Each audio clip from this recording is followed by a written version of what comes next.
सगळ्यांना जय शिवराय.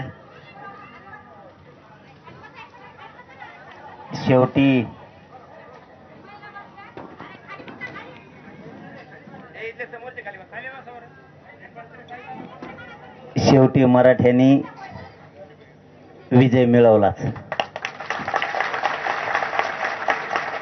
आज काय बोलावं खरंच कळाय ना मला.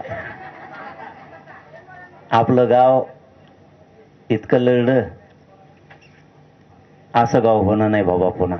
अंतरवाली असतं, प्रत्येक गावात मनभेद मतभेद असतात, राजकारण समाजकारण असतं, वैयक्तिक मतभेद असतात. काय बघितलं नाही अंतरवाल्याने. आज आनंद वाटतो त्या गोष्टीचा.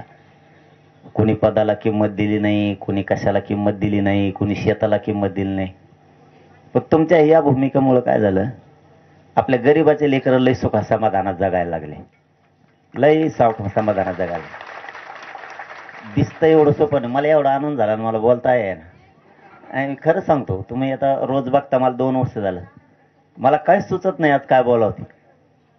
असं स्वप्न असल्यासारखं वाटतं की कधीच हे 70 वर्ष एवढा मोठा समाज लढून लढून दमला होता आणि त्या समाजानं हे आरक्षण 2 वर्षाच्या आत मिळवलं. आता एखादी बार आम्ही चिमटा घेतो दवाखान्यात एकामेकाला, घेतले की नाही? आहे का नाही? किती जणांना तरी आहे बघ रे जरा. कारण हे सोपं नाही. मराठवाडा लय मोठा प्रदेश आहे आणि त्याचं हैदराबादचं गॅजेटियर लागू होणं म्हणजे सगळे मराठी आरक्षणात बसले, सगळे बसले. आपण सातारा संस्थांचं गॅजेटियर सुद्धा बाहेर काढलं आपणच. पुण्याचं गॅजेटियर आपणच बाहेर काढलं. औंध संस्थांचं आणि बॉम्बे गव्हर्नमेंटचं बाहेर काढलं. 25 लाख लोक कुणबी आहेत सातारा गॅजेटियरमध्ये. 25 लाख त्या काळात. आता त्याचे 2 कोटी झाले असते. पुरेचे पुरे बसायला लागले ते पण.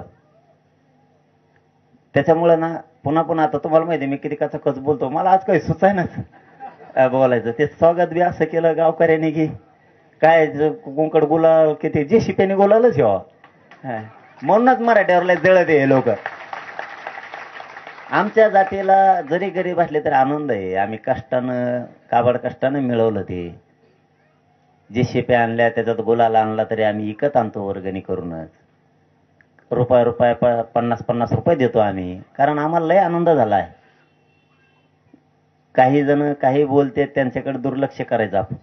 आपण इतकं जातील दिलं ना की काय करावं काय नाही. फक्त एक मागवतो गावाला. आता मी केव्हा मागितलं 2 वर्षात एक मागवत फक्त तेवढं द्यायचं. आता गावकऱ्या काही माया कोण मन दुखायला असते, काही तुमच्या कोण दुखायला असते. आपण दोघांनी सोडून द्यायचं, जातीचं कल्याण केलं आपण.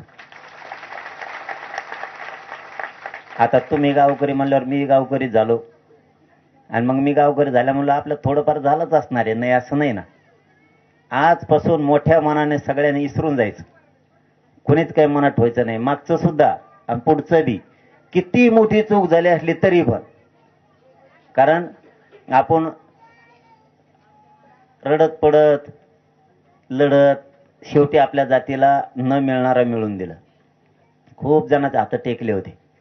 काही म्हणायचे मराठ्याला कवाच ओबीसीत आरक्षण मिळू शकत नाही. हेच आता जे आपल्या विरोधात म्हणजे जे चुकीचं आहे तेच म्हणायचे. कवा मराठा एक येऊ शकत नाही असं म्हणायचे. मराठा एक बी आला, ओबीसीत बी आरक्षण घेतलं, मराठीची एकजूट बी झाली, पुऱ्या जगाला मराठ्याने ताकद बी दाखवली. याच्यात लावून धरण्यात मोलाचा वाटा अंतर्गतवाली गावचा आहे. मोलाचा वाटा. तुम्ही लावून धरलं म्हणून हे टिकवता आलं. तुम्ही सगळ्यांना लावून धरलं आणि या मावल्या मावश्यांनी तर मंडपच न सोडा. हा माणसं कोणकडे गेलं तर मावश्या बसलेला आहेतच मंडपात. येऊ दे म्हणायच्या कोणाला बी. नाही तर इतकं रक्त सांडल्यावर कोणी नाही येत भाऊ. पुन्हा म्हणतात नको आता तिकडं लय टोले बसतात लय हाणतात. हे म्हणले आता जीव गेला तरी हरकत नाही पण मराठ्याला आरक्षण दिवस माग हटत. असल्या मायला तुमचा एवढा आदर्श घेतला ना, असल्या कट्टर मायला महाराष्ट्राने पहिल्यांदा बघितले. नाही तर एकदा टोले पडले की दुसऱ्या बारीन म्हणतात नको तिकडं तुम्ही तुमचा धंदा आम्हाला नकोच ह्या लफड्यात. पण आदर्श घेण्यासारखा महाराष्ट्राने अंतरवालीचा घेतलाय सुद्धा.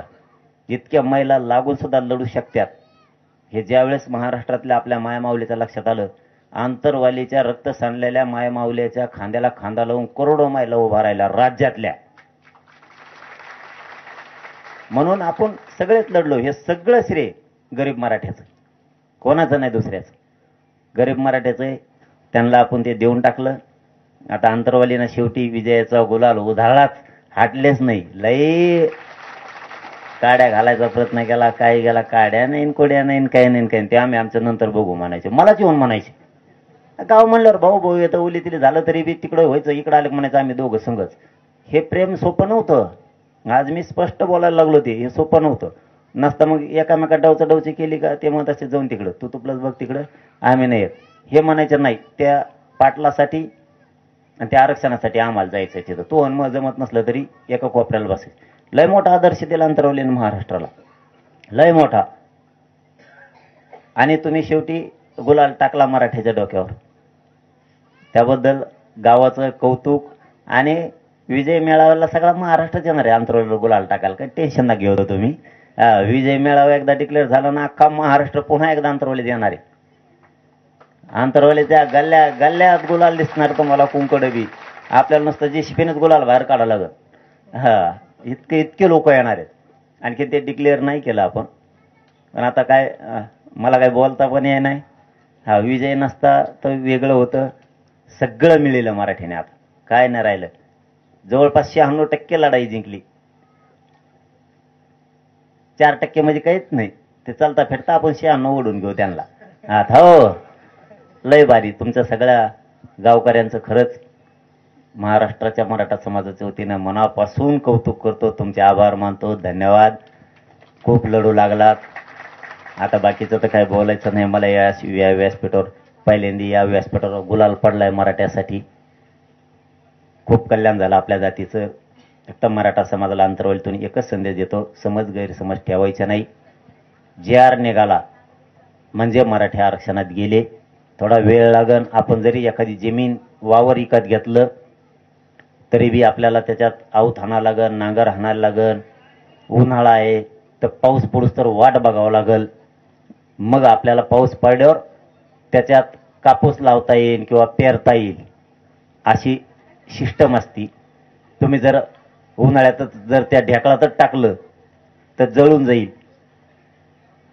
त्याच्यामुळं JR निघाला. मराठवाड्यातले 100% आरक्षणात जाणार आणि पश्चिम महाराष्ट्रातले जाणार. आणि महाराष्ट्रातले पण राहत नाहीत. परत म्हणते पश्चिम महाराष्ट्र आणि मराठवाड्यात चालला काय. शिंदे समिती महाराष्ट्रभर काम करते. त्यामुळे विदर्भ, खानदेश आणि कोकणातला सुद्धा मराठा राहणार नाही. ती जबाबदारी आणखीन मायावर आहे. तुम्ही काही टेन्शन घेऊ नका ते बाकीच. जर का आता काही मागं पुढं झालं ना, पहिल्यासारखंच होणार आहे. बंद गावात यायचं महाराष्ट्रभर. एका मंत्र्याला नेत्याला फिरून देत नाहीत मराठी महाराष्ट्रात कुठंच. त्यामुळे तुमचं पुन्हा एकदा मनापासून कौतुक करतो गावकऱ्याचं. तुमचं मनापासून आभार. आता तर काय बोलायलाच काही नाही, त्याच्यामुळे बोलावं तरी काय. आरक्षण मिळालंय त्याच्यामुळं आरक्षण कसं काय देत नाही असं म्हणावं, दिलंय बी काहीच कळा ना. आणि गावकऱ्याने इतकं आज हे केलं ना, अचानक मी म्हणलो होतो हार तुरे काहीच नको, विचारा त्यांना. हार नाही, तुरे नाही, गुलाल नाही, काय नाही, काय नाही, काहीच नाही. पण ते आणलंच. त्याच्यामुळे लई भारावून गेल्यामुळे जास्त बोलता येणार. आणि बोलायचं असलं उद्या बोलव. आज लईच भारावून गेलो मी. आनंद इतका झाला मला की आरक्षण मिळाल्यामुळं लय आनंद झालेला. सगळ्यांचे खूप खूप धन्यवाद. जय शिवराय सगळ्या.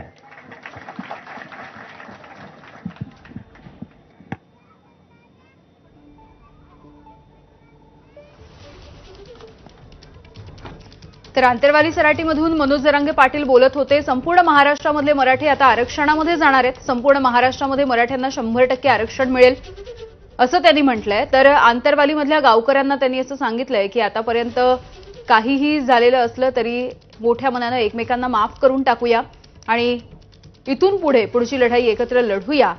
शेवटी मराठ्यांनी विजय मिळवलेला आहे. 96% मी जिंकलेलो आहे, अवघे 4% बाकी आहेत असंही त्यांचं म्हणणं आहे.